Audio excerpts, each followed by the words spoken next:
Assalamualaikum warahmatullahi wabarakatuh. Perkenalkan, saya Dava Mirza Johansson dari Program Studi Informatika Universitas Samratulangi. Pada kesempatan ini saya akan menjelaskan langkah-langkah instalasi ID Code Blocks, pembuatan folder dev, penulisan program sederhana dalam bahasa C++, serta menjalankan program tersebut. Selain itu, saya juga akan menjelaskan fungsi dari setiap bagian kode program yang ditulis.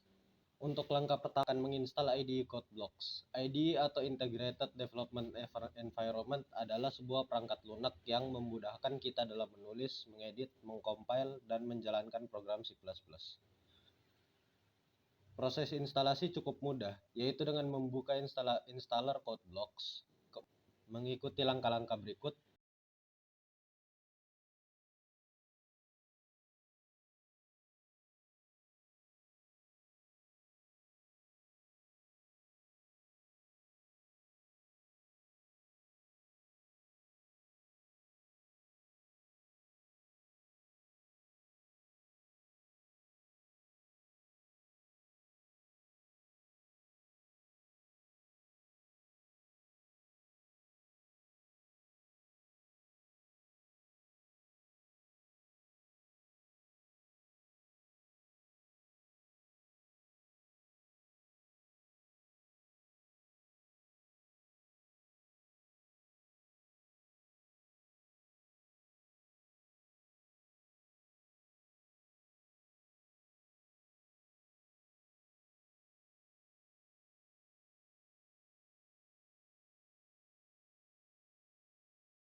Lalu menunggu hingga instalasi selesai.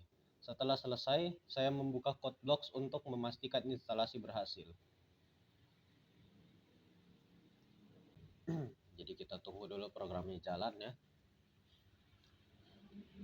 Nah, jadi untuk di layar awal ini file associationsnya ini kita pilih saja yes associate CodeBlocks with C++ file types.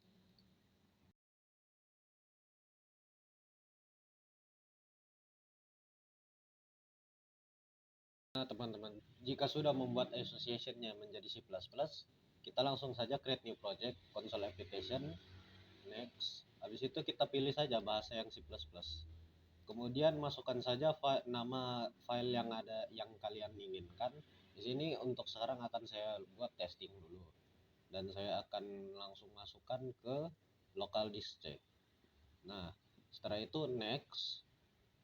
Lihat saja ini harusnya langsung di GNU GCC ya compilernya. Langsung default gitu. Langsung saja next. Nah, tapi ini untuk sekarang kita ada environment error ya. Untuk compilernya itu kita harus setup dulu mungkin. Jika teman-teman sekalian belum di setting. Nah, untuk itu kita akan pergi ke setting terlebih dahulu. Setelah itu kok pergi ke opsi yang compiler, kita cari yang namanya toolchain executables. Nah, jadi ini untuk ekstensi filenya ya. Yang directory-nya ini kita akan hapus nanti. Tapi sebelum itu kita harus pergi ke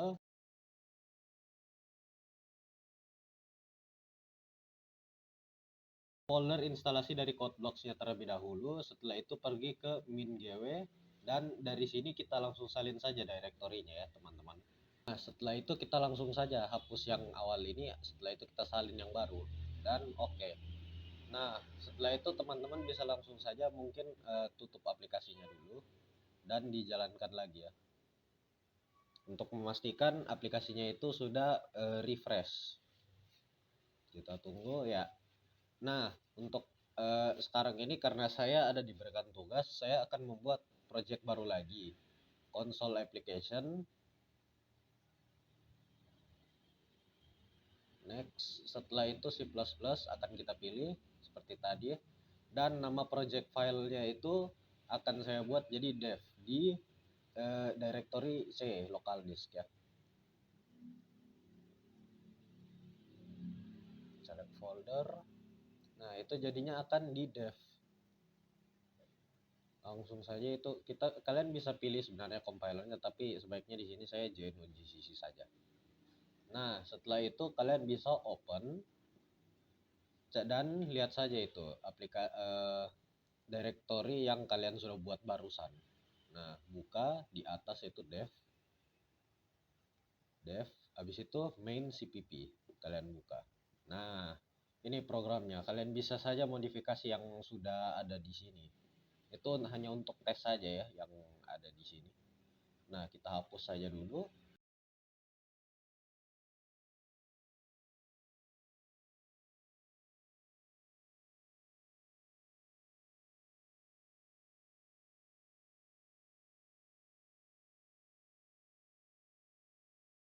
Nah, jadi untuk di baris yang hashtag include IOStream ini, baris ini adalah prosesor direktif yang memberitahu compiler untuk menyertakan library IOStream.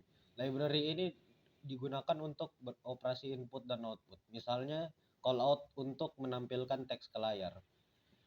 Nah, untuk baris bawahnya ini using namespace std, baris ini berfungsi agar kita menggunakan fitur standar C++ tanpa harus menuliskan awalan std setiap kali. Jadi kita bisa menulis cout saja, bukan std .2.2 cout. Untuk di bawahnya lagi int main. Baris ini adalah fungsi utama dalam program C++. Semua program C++ dimulai dieksekusi dari mulai fungsi main. Kata int menunjukkan bahwa fungsi ini akan mengembalikan nilai berupa bilangan bulat. Untuk tanda kurung kurawal ini menandai awal dan akhir suatu code block. Nah, inilah fungsinya yang call out. Baris ini berfungsi menampilkan teks tes 123 ke layar konsol. Operator yang seperti anak panah disebut sebagai insertion operator untuk mengirim data ke output. Return zero, baris ini menandakan bahwa program selesai dijalankan dengan status normal. Angka 0 berarti tidak ada error. Setelah menulis kode program, saya menyimpannya dengan main.cpp di folder dev. Selanjutnya saya menekan tombol build and run untuk menjalankan program. Hasil output yang muncul di layar konsol adalah tes 123, menandakan bahwa program berhasil tanpa error. Nah, sebagai kesimpulan, pada video ini saya telah mendemonstrasikan cara menginstal IDE CodeBlocks, membuat folder dev, menulis program C++ sederhana, serta menjelaskan fungsi dari setiap bagian kode program tersebut. Semoga penjelasan ini bermanfaat kan. Terima kasih. Wassalamualaikum warahmatullahi wabarakatuh.